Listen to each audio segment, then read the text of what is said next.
Purdue has arrived. Congrats, Coach. Thank you. Is this mine here? That's you.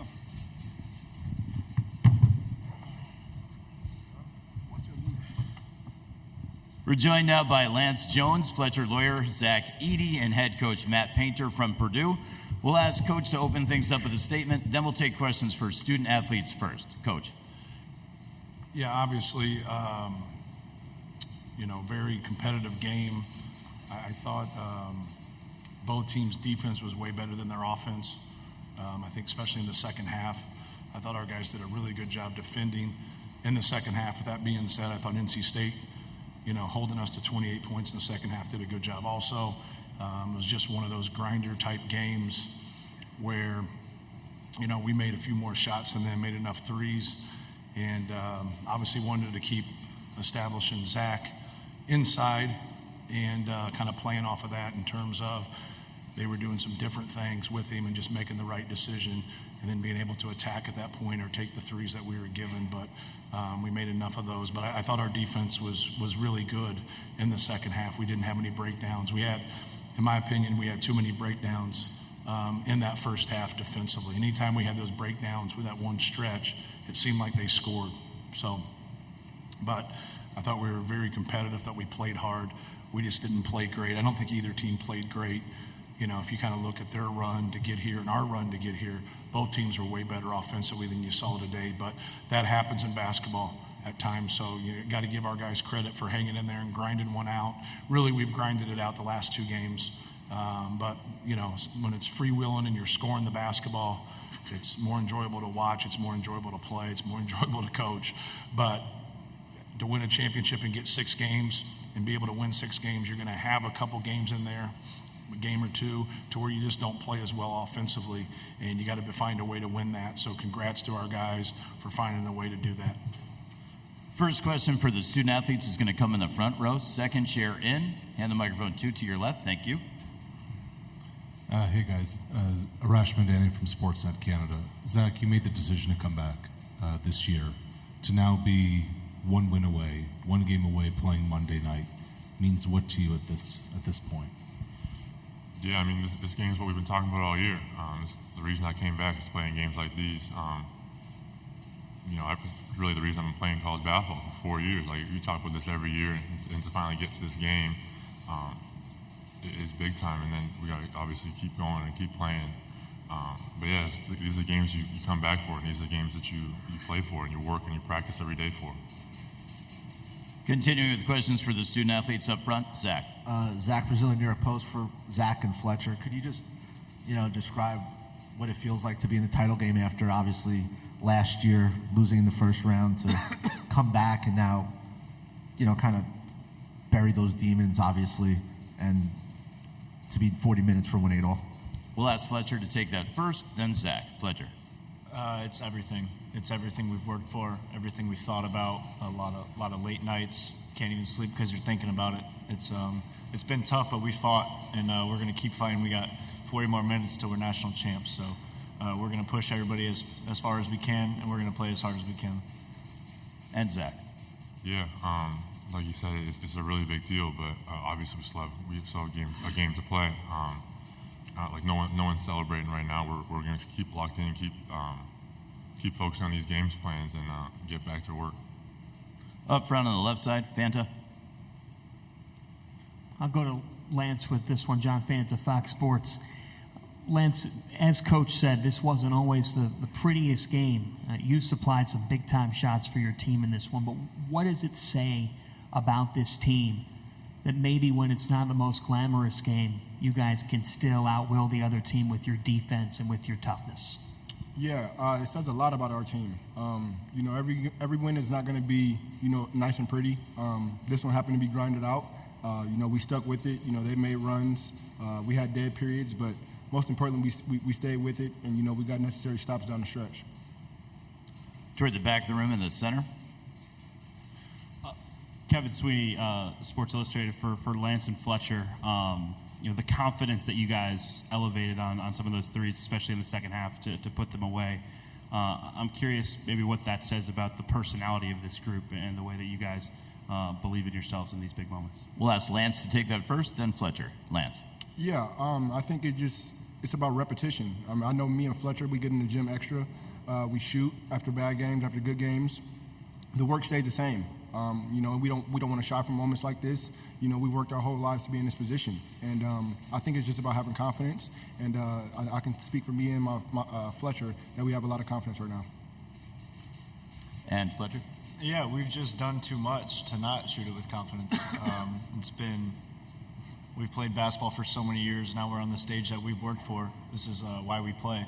And there's no reason for us to go out there non-confident or not trusting one another to go make a play. Up front to the left, second row. Yeah, Adi Joseph, CBS. Zach, you played 40 today. Did you expect to play 40 today? And what's it going to take to come out of the title game?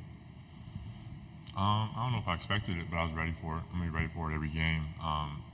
Like I've said all weekend now. Like you never want to come up the game. Like no one on the team wants to come up the game. Obviously, if Paint subs us, we're gonna sub. But if you can play every minute of the game, you want to play every minute of the game. You want to play every second of the game. So I'm never gonna complain about Paint leaving me on the floor. Final question for the student athletes before they go back to the locker room. Up front. Zach, they seem like they brought a lot of different looks to you. Had some turnovers that are kind of uncharacteristic and such. But how did you try to handle what they were doing with you defensively? Yeah, they threw a lot of different looks at me. I have to kind of be more ready for it. I think I tried to force it a few times, and that led to some bad offensive possessions for us.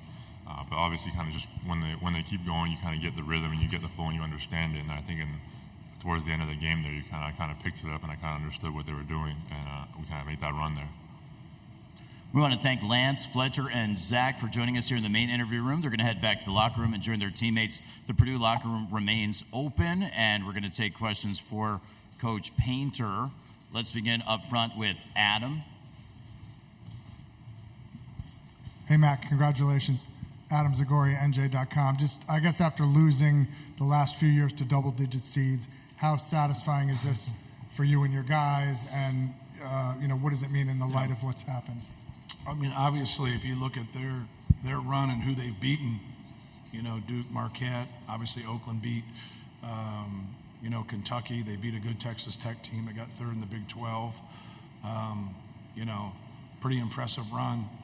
So for us to be able to beat them no matter what their seed is, I think they proved that they belong. And the thing that we just tried to sell more than anything is that we weren't facing that team that was 17-14 at one time. We're facing the team that's 9-0.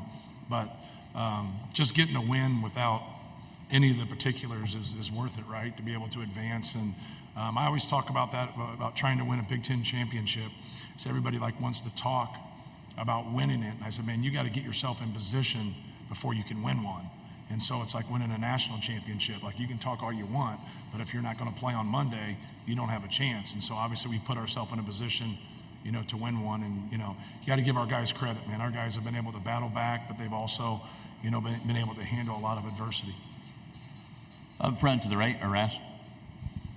Hey, Matt. Arash Madani from Sportsnet Canada. It was interesting after the Elite Eight, all the emotion, all the joy, Robbie Hummel, Zach with the explosion. Today you punch your ticket to Monday night. It was so much more muted from the guys. What does that tell you about the mindset that they have going into this and just the dichotomy kind of from last Sunday to tonight? Yeah, we talked about not getting caught up, and not jumping over the fight and being able to compete and keep our composure. And, it's when you deal with a team that's a good shooting team, sometimes when they miss shots, it's like the end of the world. How can I miss shots? How can I do this? We're the number one three-point field goal percentage team in the country. So sometimes our body language, just if we miss shots, we can still win the game. And obviously you want to make those shots, right? It just kind of depends on how the game flows. But yeah, it was pretty emotional to go through that. But every team who's playing has to be, has to go through that. You had one team that's been through it. They're national champs. And so they have that experience where the rest of us do not have that experience. So, you don't want to be emotional at that time and then not go out there and play to your strengths. And I thought our guys did a good job handling that. We're going to go to the center of the room. Hey, Matt. Mark McClune, 3TV CBS 5 here in Phoenix. Hey, wondering, you mentioned the offense not being what you'd hoped it would be. Given the sight lines and just the amount of people inside the arena, how much of an effect do you think that had on just the offensive flow? I don't think it had any effect on it. I thought, we had a couple over and back turnovers, like just a couple of concentration turnovers. We dribbled into traffic a couple times. Zach was loose with the basketball. We work a lot with him on a crouch dribble just because he's so damn big. That ball's coming up high if he's standing straight up. And then, he let Middlebrooks, poke it from behind. But I also think a lot of it had to do with NC State. I think they're a good defensive team. I think they put a lot of pressure on the basketball. They make it tough on you. But I didn't think the environment had anything to do with that. I thought it was NC State's defense and at times our lack of concentration. Coach, move up front row. Zach. Zach Brazil in your post. Matt, I'm sure you've been asked this a lot, but what characteristics do you think you guys have that's enabled basically the same team to rebound the way you have this year after last year? Yeah, we've added some pieces. Lance Jones is a piece that's really helped us. I thought his defense tonight on DJ Horn was really good. The moment wasn't too big for him. He took the shots that were there for him and be able to knock them down. So the addition of that, we got the best player in the country. It's a hell of a place to start, right? So, a lot of times people are congratulating you, and it's like, he's pretty damn good. But you got to have the right pieces with him from a skill standpoint and then still be able to guard elite players. And I think we're just better in those areas. Like, we had guys step up tonight and shoot like us going 10 for 25, that's our average. We shoot 40% from three.